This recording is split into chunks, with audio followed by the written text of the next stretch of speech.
The colony ship Eternal Dawn moved slowly through the darkness of space. It was the year 2247. Inside the giant ship, 12,000 people slept in cold chambers. They dreamed of a new home on a distant planet. They did not know that something was watching them. Captain Park Doyen stood on the bridge. He was 60 years old, with gray hair and tired eyes. He had served in the military for 30 years before taking this peaceful job. He thought his fighting days were over. He was wrong. "Captain, we have a problem," said Lieutenant Kim Yuna. She was the security chief. Her voice was calm, but her eyes showed worry. "Something big is coming toward us." The screen showed a ship. It was huge. It was black and covered with sharp edges like the shell of an insect. It was 10 times bigger than the Eternal Dawn. "Try to contact them," Park Do-yoon said. Kim Yuna sent messages in every language. She sent math patterns. She sent pictures of humans smiling. There was no answer. Then the alien ship moved closer. Metal claws reached out and grabbed the Eternal Dawn. The human ship shook hard. People fell to the floor. "They are cutting into our hull," someone shouted. Park Do-yoon felt his heart beat fast. He had seen war before. He knew what was coming. "All crew to the main hall. We will meet them there. Maybe they want to talk." The crew gathered in the main hall. 20 men and women stood waiting. They had no weapons. They thought this was a first contact with a new species. They wanted to be friendly. The door melted. Hot metal dripped to the floor. Then they came through. The aliens were monsters. They stood 3 meters tall. Their bodies looked like giant insects with hard black shells. They had 4 arms with sharp claws. Their heads had huge mandibles that clicked and snapped. Their eyes were red and showed no kindness. "We are the Veth," one of them said. Its voice was like rocks grinding together. "We are the hunters. You are the prey." A young officer named Sergeant Baek Jisu stepped forward. She was small but brave. "We come in peace. We do not want to fight. We just want to." The Veth leader moved fast. Too fast. His claw cut through the air. Baek Jisu jumped back, but 3 people behind her were not so lucky. They fell to the ground. They did not get up. "Run!" Park Do-yoon shouted. The crew scattered. The Veth laughed.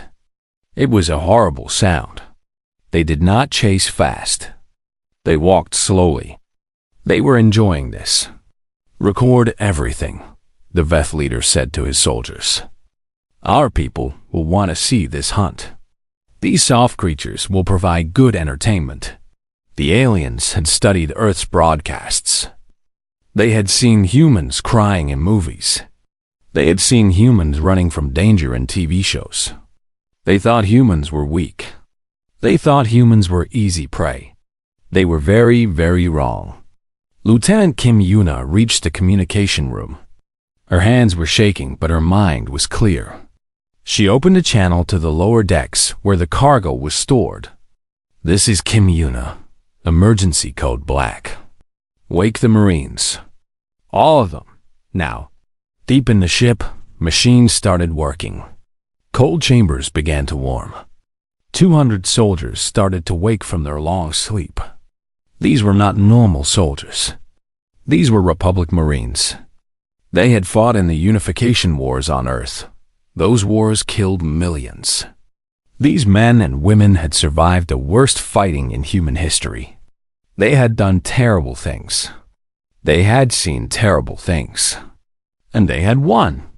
Private Cho Tae-woo was only 20 years old. He was the youngest Marine on the ship. Ice was still on his skin when his eyes opened. His muscles hurt from the long sleep. But then he saw something through the glass of his chamber. An alien was dragging a human body down the corridor. Cho Tae-woo did not think. His hand moved by itself. Every sleep chamber had an emergency weapon inside. His fingers found the gun. The glass door opened. He stepped out into the cold air. The alien turned around. It saw a small human with ice in his hair and death in his eyes. "Another one to hunt," the alien said. It raised its claws. Cho Tai-Wu shot it in the face. The alien fell. Around him, other chambers were opening. Other Marines were waking up. They were confused. They were cold. But when they saw the dead alien and the human body on the floor, they understood. Sergeant Baek Jisoo arrived. Blood was on her uniform. It was not her blood. "Listen to me," she said. Her voice was hard as steel. "Aliens have taken our ship. They are hunting our people like animals. They think we are weak. They think we are prey." She picked up a weapon from a storage box. Her eyes were empty of fear. They were full of something else. Something dangerous. The Veth have conquered 200 species across the galaxy. None of those species fought back. None of them knew how to be cruel. She looked at her Marines. "But we know. God help us, we know very well." On the bridge, the Veth leader watched his soldiers hunt through the ship. He was bored. These humans died too easily. They screamed too much. This was not a real hunt. This was just killing animals. Then the lights went out. When they came back on, 3 of his soldiers were dead. The Veth leader looked at the bodies. They had been killed silently, quickly, professionally. For the first time in his long life, he felt something strange. It took him a moment to understand what it was. It was fear. The hunt had changed. The prey was hunting back. End of part 1. The Eternal Dawn had become a dark and dangerous place. The corridors that once felt safe now felt like the tunnels of a grave. Emergency lights blinked red. Alarms screamed. And somewhere in the darkness, both humans and aliens were hunting each other. The Veth had 300 soldiers on the ship. The humans had 200 Marines. The Veth had better weapons. The Veth had stronger bodies. The Veth had armor that could stop most bullets. But the humans had something else. They had thousands of years of practice killing each other. Sergeant Baek Jisoo led her team through the ventilation shafts. The shafts were small and tight. The Veth were too big to follow. This was the first advantage.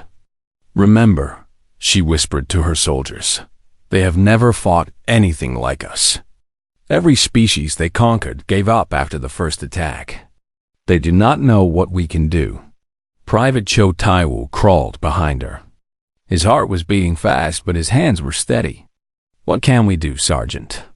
Baek Jisoo smiled. It was not a nice smile. "We can be worse than them." The team reached a junction above a corridor. Below them, 5 Veth soldiers were walking slowly. They were looking for humans to kill. They were laughing about the hunt. Baek Jisoo held up her hand. 3 fingers. 2 fingers. 1 finger. The Marines dropped from the ceiling. The fight lasted 4 seconds. The Veth never made a sound. They never had time. Across the ship, other Marines were doing the same thing. They attacked from vents. They attacked from storage rooms. They attacked from places the Veth never thought to look. Dr. Han Minji was not a soldier. She was a scientist who studied alien life. But now she was more useful than any soldier. In the medical bay, she worked on a captured Veth body. "Interesting," she said to Lieutenant Kim Yuna. "Their shell is very hard, but the joints are weak. And look at this." She pointed to the alien's blood. "Their body cannot handle certain chemicals. Human blood would poison them." Kim Yuna nodded. "Can we use this?" "Already working on it." Han Minji smiled. "Also, I noticed something in their behavior. They get confused when things change too fast. Their planet must be very stable. They are not good at adapting." This information went to every Marine team. The humans started to fight smarter. Corporal Lee Sunwoo was an engineer.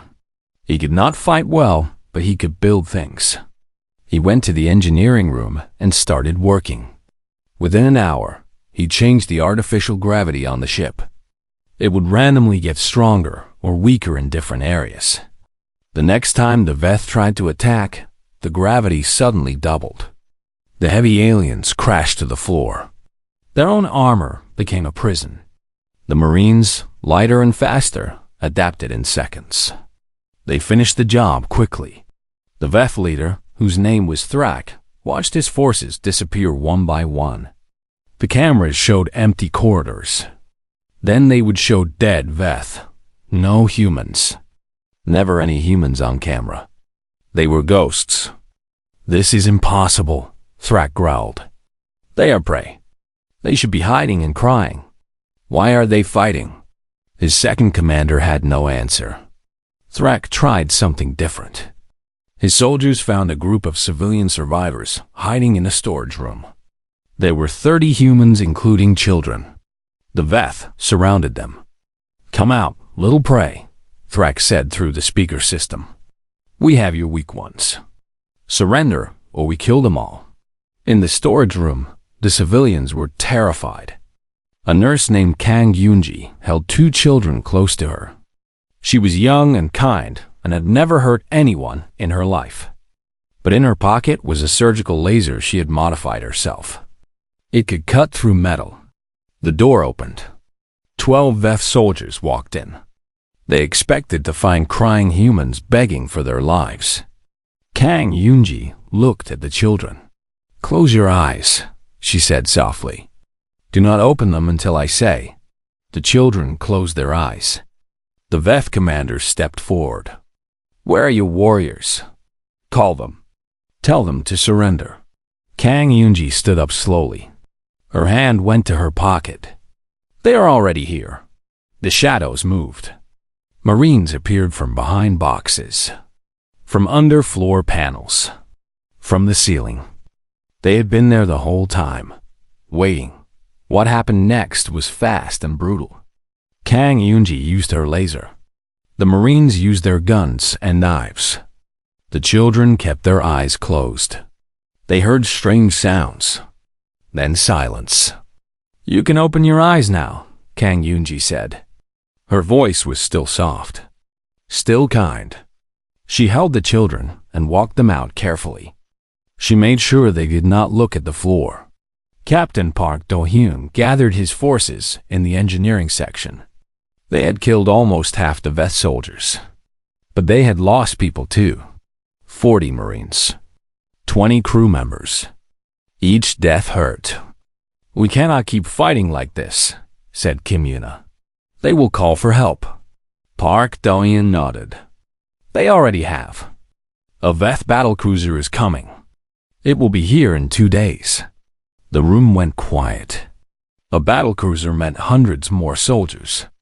Better weapons. Real warships. They could not survive that. Sergeant Baek Ji-soo spoke up. "Then we take their ship before the battlecruiser arrives." Everyone stared at her. "The Veth shuttle that brought them is still connected to us," she explained. "We take it. We use it to get into their main ship." "We take that too." "That is crazy," someone said. "Yes," Baek Ji-soo agreed. "They will never expect it." Park Do-hyun thought about it. He remembered his old days. The battles he had won by doing things no one expected. He looked at his Marines. They were tired. They were hurt. But their eyes were not the eyes of defeated people. "Do it," he said. "And Sergeant? Make sure they know who we are. Make sure the whole galaxy knows." Baek Ji-soo smiled that dangerous smile again. "With pleasure, Captain." The final attack on the Veth boarding party began at midnight ship time. It was not a fight. It was a statement. The Marines did not just win. They dominated. They showed the Veth what human soldiers could really do. When it was over, Thrak was the only Veth left alive. He was on his knees. His arms were broken. His mandibles were cracked. Beak Jisu stood over him. You recorded our deaths for entertainment, she said. Now we record yours. But we will not kill you. Not yet. You will send a message to your battlecruiser. You will tell them what happened here. You will tell them we are coming. Thrak made the recording. His voice shook. For the first time in Veth history, one of their commanders sounded afraid. Lieutenant Kim Yuna sent the message across all channels. Then she added her own words. Attention, Veth Dominion. You came to hunt. You found something that hunts back. We are humans. And we are coming for you. Across the galaxy, the message was received. On 100 worlds, Veth commanders watched humans tear through their unbeatable soldiers. They saw the fear in Thrak's eyes. The Dominion had never known fear before. They knew it now. End of Part 2. The Veth battlecruiser Dominance was a monster made of metal. It was 2 kilometers long. It carried 500 soldiers and enough weapons to destroy a small moon. Its commander was Lord Varric, one of the most feared hunters in the Dominion. When Varric received a message from the human ship, he laughed. These creatures killed Thrak's team? He said. Thrak was always weak. I will show these prey what real hunters look like. But some of his officers were worried. They had watched the video. They had seen how the humans moved, how they fought, how they showed no fear. Lord Varric, one officer said carefully, perhaps we should wait for more ships. The humans seem different. Varric hit the officer so hard he fell to the ground. They are meat, nothing more. We will kill them and send the recording to the Emperor himself. This will bring us glory. The Dominance moved toward the eternal dawn. On the human ship, everyone prepared for battle. Captain Park Do-yin looked at his crew. They had won the first fight, but they were tired. They were hurt, and the enemy coming for them was much stronger than before. I should tell you something, he said quietly. Before I became a colony ship captain, I had another name. They called me the Ghost of Titan. I was an admiral in the Unification Wars. I won the Battle of Saturn's Rings. His crew stared at him. The Battle of Saturn's Rings was famous. It was taught in every military school. The tactics used there were brilliant and brutal. The man who won that battle was supposed to be dead, Kim Yuna said slowly. He was supposed to be, Park Do-yun agreed. I wanted peace. I wanted to forget what I could do. But some things you cannot forget. He looked at the approaching battlecruiser on the screen. Some things you should not forget. Sergeant Beak Jisu smiled. So we have a legend commanding us. Good. What is the plan? The plan was simple and crazy. The humans would not wait for the Veth to attack. They would attack first. They would use the captured Veth shuttle to get inside the Dominance. Then they would break it from the inside. We need a team to plant explosives on their ammunition storage, Park Do-hyun said. It is almost certainly a one-way trip. Before he finished speaking, Specialist Yoon Haran raised her hand. She was small and had a smile that never seemed to leave her face. She was the best explosives expert on the ship. She was also slightly crazy. I volunteer, she said cheerfully. I've always wanted to see the inside of an alien ship, and then blow it up. Haran, you understand this might be suicide? Beak Jisu asked. Yoon Haran shrugged. Might be fun though. The attack began when the Dominance was close enough to see with bare eyes. The captured Veth shuttle flew toward the battlecruiser. Inside were 50 Marines, including Yoon Haran and her explosives. Lord Varric saw the shuttle coming. They surrender already? How disappointing. Let them dock. We will hunt them through our own ship for sport. The shuttle docked. The doors opened. Veth soldiers gathered to capture the humans. Grenades came out first. Then the Marines. The fight was chaos. The Veth had numbers and size. The humans had fury and training. Bullets flew. Claws slashed. Blood of two species covered the metal floors. HFY ran through the battle. She was too small and too fast for the Veth to catch. Two Marines ran with her, clearing the path. One by one, they fell. But HFY kept running. She found the ammunition storage. It was huge. Missiles and energy cells stacked to the ceiling.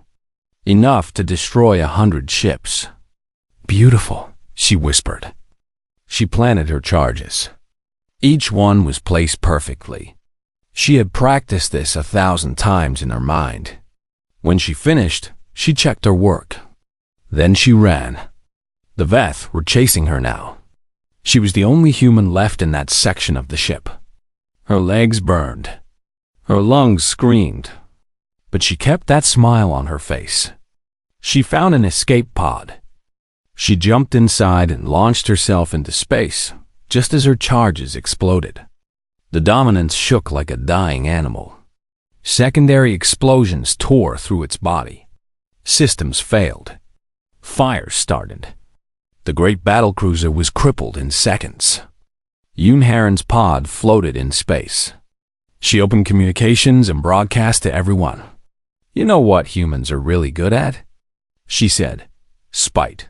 Pure, beautiful spite. Also explosives. We are very good with explosives." On the eternal dawn, everyone cheered. But the fight was not over. The Dominance was hurt, but not dead. And there were still hundreds of Veth soldiers inside. "All Marines, boarding action," Park Do-yeon ordered. "Take that ship." The next hours were the worst. Fighting through a damaged enemy ship was terrible work. The corridors were dark. Fires burned everywhere. And the Veth fought like animals because they knew they were losing. Sergeant Beat Jizu led her team toward the command center. Private Cho Tai-woo was with her. He had changed since the first attack. The scared young man was gone. Something harder had taken his place. They found Lord Varric in the command center. He was the last Veth officer alive. His ship was dying around him. His soldiers were dead. But he refused to surrender. "You cannot win," Varric growled. "You are prey. You will always be prey." Beak Jisu walked toward him slowly. He was 3 meters tall. She was less than 2. He had claws that could cut through steel. She had only her hands. "We are not prey," she said. "We never were." Varric attacked. He was fast and strong. His claws came down like thunder. Beak Jisu moved faster. She had spent her life fighting. She had lost everything in war. She had rebuilt herself into a weapon. And weapons do not feel fear. She broke his first arm at the joint. He screamed. She broke his second arm. His third. His fourth. He fell to his knees. "The Veth have conquered 200 species," Beak Jisu said. "You thought you knew what predators were. You were wrong." She leaned close to his face. "Predators are not creatures who hunt the weak. Predators are creatures who survive everything, who adapt, who never stop fighting." She grabbed his head and made him look at the burning ship around them. "Look at what prey can do." The Dominance was captured. The humans had won again. But this time, something bigger happened. The ship's emergency systems had been broadcasting everything to the Veth Dominion. Across 100 worlds, millions of Veth watched their mighty battlecruiser fall to creatures they called prey. They saw their commanders defeated. They saw humans laughing as they took the ship. And on 100 other worlds, the species enslaved by the Veth watched too. They saw something they had never seen before. They saw the Veth lose. They saw hope. Dr. Han Minji found records on the captured ship. The Veth had enslaved billions of beings across dozens of species. They had tortured. They had killed for sport. They had built an empire on terror. Lieutenant Kim Yuna broadcast a new message to the galaxy. This is humanity. The Veth called us prey. We called them wrong.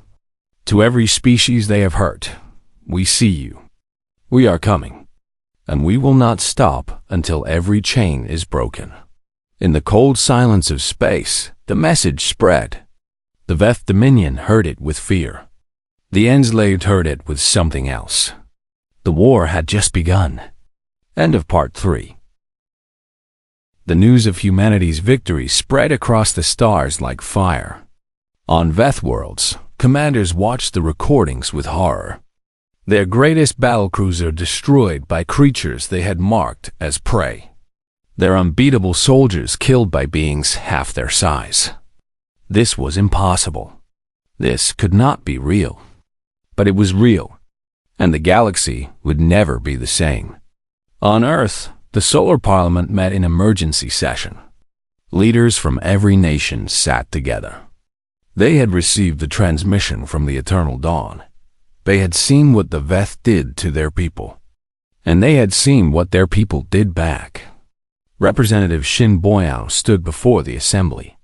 She was small and thin and looked like a grandmother, but her eyes were cold. Her son had been on the Eternal Dawn. He died in the first attack. The Veth declared us prey, she said. Her voice was quiet, but everyone heard every word. They hunted our people for sport. They recorded it for entertainment.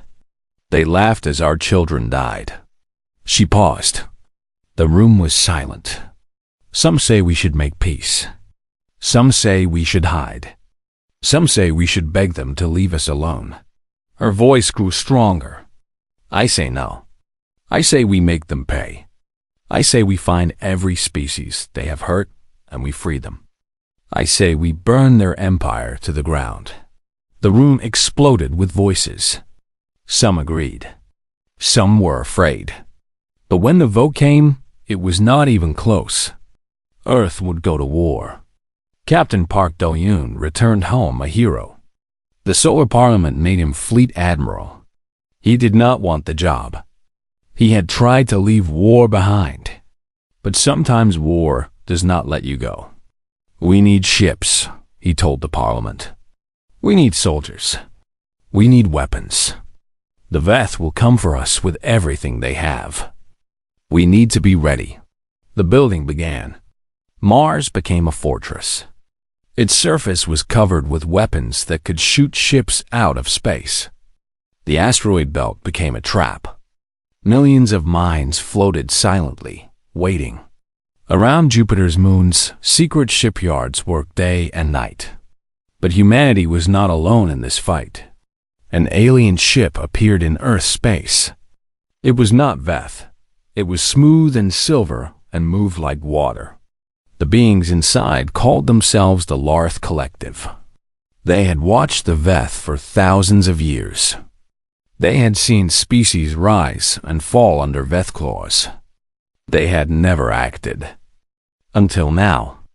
Ambassador Veloth Prime came to Earth to meet the humans. He expected to find them celebrating their victory. Instead, he found them preparing for more war. Soldiers trained in every city. Factories built weapons without rest. Children learned how to fight. You defeated the Veth, Veloth Prime said to Admiral Park Do-yoon. You can negotiate peace. Why do you prepare for more battle? Park Do-yoon looked at the alien with tired eyes. Peace with the Veth is not possible. They do not see us as equals. They see us as food. You cannot make peace with someone who wants to eat you. But surely, we found their records, Park Do-yoon interrupted. We know what they did to other species. The torture, the hunting, the slavery. Even if they offered peace, we would not accept it. Not after what we saw. Veloth Prime was silent for a long moment. You plan to destroy them completely? No, we plan to stop them. There is a difference. We are not monsters. We do not kill for sport. But we will not let them hurt anyone else. Ever. Lieutenant Kim Yuna worked in a dark room filled with screens. She had become the head of intelligence. Her job was to learn everything about the Veth, and she was very good at her job. She had captured Veth prisoners. She had found their records. She had broken their codes. And what she learned made her sick. They have enslaved 12 species, she reported to Admiral Park Do-hyun. Billions of beings work in their mines and factories. They are treated worse than animals. The Veth killed them for fun. They breed them like cattle. Park Do-hyun closed his eyes. Where's their homeworld? I have the location. But Admiral, they have 500 warships protecting it. Even with everything we are building, we cannot match that. We do not need to match it. We need to break it. Park Do-hyun opened his eyes. Contact the enslaved species. Quietly. Tell them help is coming. Tell them to be ready. Messages traveled through secret channels. On Veth slave worlds, beings who had given up hope began to whisper. Humans are coming. The prey became predators. They are coming for us. Dr. Han Minji worked with scientists from the Lorith Collective. They studied Veth biology. They found weaknesses. They created new weapons. Their nervous system is sensitive to certain frequencies, Han Minji explained. We can create sound weapons that will disable them without killing. Their shell is weak to acid. Their eyes cannot handle sudden light changes. You are creating ways to fight them more efficiently, a Lorith scientist said. Yes, and ways to capture them alive. We want to stop them, not end them. There is a difference. The Lorith scientist was surprised. Other species we have seen, when given power, use it to destroy completely. Why do humans hold back? Han Minji thought about the question. Because we know what it is like to be cruel. We have been cruel to each other for thousands of years. We have learned that cruelty creates more cruelty. We want to break that cycle, not continue it. Sergeant Cho Tai-woo was no longer a private. He had been promoted twice. He now led his own squad of Marines. But he still remembered being that scared young man waking up in a cold chamber. Ambassador Velith Prime found him training new soldiers. The alien watched for a while before speaking. May I ask you something? Velith Prime said. Cho Tai-woo nodded. When the Veth attacked, why did your people not surrender? Every other species we have seen gave up when they realized they could not win. Your people were smaller, weaker, with worse technology. Logic said you would lose. Why did you fight? Cho Tai-woo stopped training. He thought about the question seriously. Because surrender was not an option, he finally said. The Veth did not offer to let us live as slaves. They offered to hunt us like animals. When someone takes away all your choices, you become free. Free to do anything. Free to fight with everything you have. Free to die trying. That sounds terrible. It is. It is. But it is also powerful. Cho Tai-woo looked at the alien. The Veth thought they understood fear. They use fear as a weapon. But fear only works when you have something to lose. When you have nothing left to lose, fear becomes something else. What does it become? Rage. And rage is much more dangerous than fear. The Veth Empire gathered its forces. 500 warships. Millions of soldiers. The largest army in their history. Their emperor broadcast a message to Earth. Surrender your world. Give us your people, or we will burn you from the stars. You have one day to decide. Admiral Park Do-hyun broadcast his response. It was only 3 words. Come and try. Behind him, the full strength of human military power became visible. 200 new warships built in secret. The fortress of Mars with its planet-killing weapons. The asteroid belt trap that would swallow entire fleets. And beside the human ships, other ships appeared. The Lorith Collective had joined. And behind them, ships from a dozen other species. The enslaved who had escaped. the victims who wanted revenge, the free who wanted to help. They called themselves the Coalition of the Freed. The final battle was coming.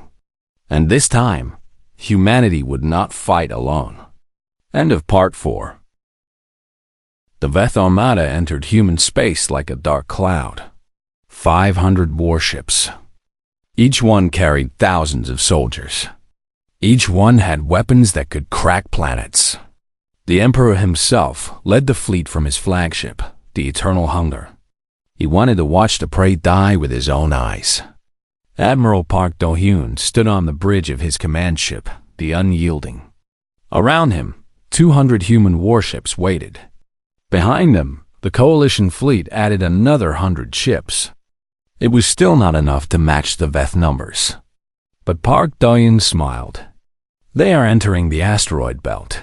Lieutenant Kim Yuna reported. Good. Activate the mines. The asteroid belt came alive. Millions of hidden explosives detonated. Asteroids that had been carefully moved over months crashed into the Veth formation. Ships that had survived space battles for centuries were crushed by rocks. 50 Veth ships died in the first minute. The Emperor screamed orders. His fleet scattered and regrouped. They pushed forward. They would not be stopped by rocks. But the rocks were just the beginning. From behind Jupiter's moons, more human ships appeared. They had been hiding, waiting. Torpedoes flew across space. Lasers cut through the darkness. The Veth fired back with everything they had. The Battle of Seoul had begun. For 3 days, the war raged across the solar system. Ships died in fire and silence. Bodies floated in the cold dark. Heroes were made, and heroes were lost. The black of space became bright with explosions. Sergeant Cho Tai-woo led his company in the defense of Europa. The icy moon held a critical communication station. If the Veth took it, they could break human coordination. 300 Veth soldiers landed on Europa. Cho Tai-woo had 50 Marines. We hold this position, he told his soldiers. No matter what. The fight lasted 18 hours. The Veth came in waves. Cho Tai-woo's Marines fell one by one. But for every human that died, 10 Veth died with them. The ice of Europa turned red with blood of 2 species. When reinforcements finally arrived, Cho Tai-woo was the last one standing. He was wounded in 7 places. His armor was broken. His weapons were empty. He had killed the last Veth with his bare hands. The medic who found him started crying. How are you still alive? Cho Tai-woo looked at her with empty eyes. I made a promise. We would hold. So we held. In space, Admiral Park Do-hyun executed his master plan. He had lured the main Veth fleet into Saturn's rings. The same rings where he had won his greatest victory decades ago. Now, he ordered. Hidden stations fired gravitational weapons. Not at the Veth ships. At the rings themselves. Massive chunks of ice and rock suddenly fell toward the Veth fleet.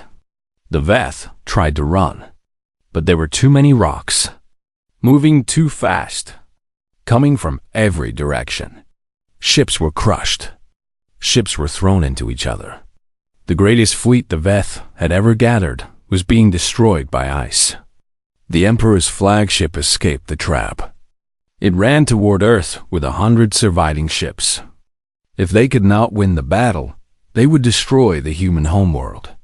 Stop them, Park Do-hyun ordered. The Coalition fleet moved to intercept. But they were too far away. They would not reach Earth in time. Then a small ship flew directly at the Emperor's flagship. It was barely visible on sensors. It carried 1 person. Specialist Yoon Haran had volunteered again. Hello again, she broadcast on all channels. Remember me? The one who blew up your last flagship? I brought more explosives this time. The Emperor ordered his ships to destroy her. They tried. She was too fast. Too unpredictable. She flew like someone who did not care if she lived or died. Because she did not. Her ship crashed into the eternal hunger shield generators. The explosion killed her instantly, but it also dropped the flagship shields. Human weapons found their target. The eternal hunger died in fire. The remaining Veth ships scattered. Some surrendered. Some ran. Some fought until they were destroyed. By the end of the third day, only 20 Veth warships still flew. They were surrounded by coalition forces. Lieutenant Kim Yuna broadcast a final message to them. Surrender. You will be treated fairly. We are not like you. The Veth surrendered. Across the galaxy, the news spread instantly. The Veth Dominion was broken.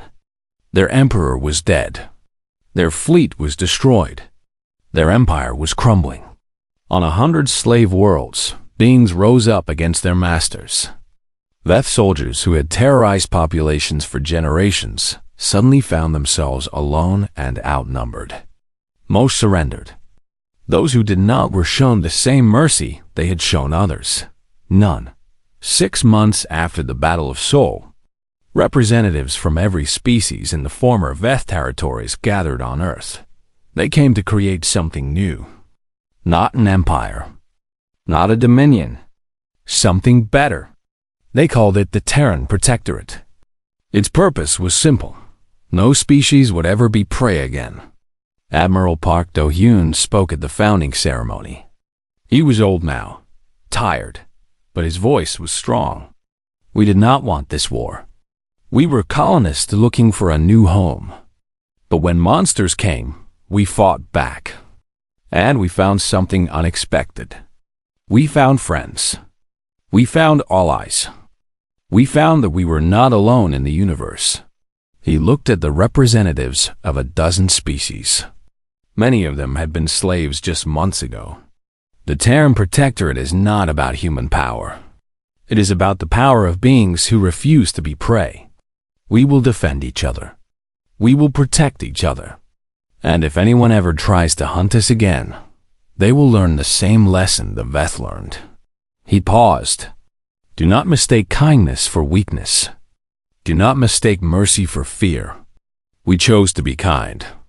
We chose to be merciful. But we can choose differently if we must. 20 years passed. The galaxy changed. Species that had been slaves built new civilizations. Trade routes connected worlds that had never spoken before. Peace spread across the stars. Ambassador Cho Taiwu represented humanity at the Galactic Council. He was old now too. His body carried scars from Europa and a dozen other battles. But his mind was still sharp. A young alien delegate approached him. She was from a species that had been freed from Veth slavery. She had grown up hearing stories about humans. May I ask you something, Ambassador? She said. He smiled. Of course. The stories say humans were classified as prey. Weak, easy to kill. But you destroyed the greatest empire in the galaxy. How? Why did you not break like every other species? Cho Taiwu thought about the question. He remembered waking up in that cold chamber, seeing the alien drag a human body, feeling fear, and then feeling something else. Humans spent thousands of years fighting each other, he said slowly. We survived ice ages, plagues, world wars, and ourselves. We learned that survival is not about being the biggest or the strongest. It is about never giving up, never accepting defeat, always finding a way. But the Veth were so much more powerful. Power is not everything. The Veth had power, but they had never been challenged. They did not know how to lose. They did not know how to adapt. They did not know how to face someone who would rather die than surrender. The young alien thought about this. So humans won because you were too stubborn to lose? Cho Taiwu laughed. It was the first time he had laughed in years. Yes, that is exactly right. We are the most stubborn species in the galaxy. He looked out the window at the stars. Somewhere out there was Europa, where he had lost everything and found something stronger. Somewhere was the asteroid belt, where Park Do-yoon had broken an empire. Somewhere was the spot where Yoon Haran had smiled and flown into fire. The Veth thought they were predators, he said quietly. They had no idea what a predator really looks like. What does a predator really look like? Cho Tai-woo turned to face her. His eyes held the weight of all he had seen, all he had done, all he had survived. It looks like someone who has survived everything. Someone who has nothing left to fear. Someone who will stand up no matter how many times they are knocked down. He smiled. It looks like us. The young alien nodded slowly. She understood now. The humans had not won because they were stronger or smarter or more advanced. They had won because they simply refused to be prey. And that made all the difference. The end.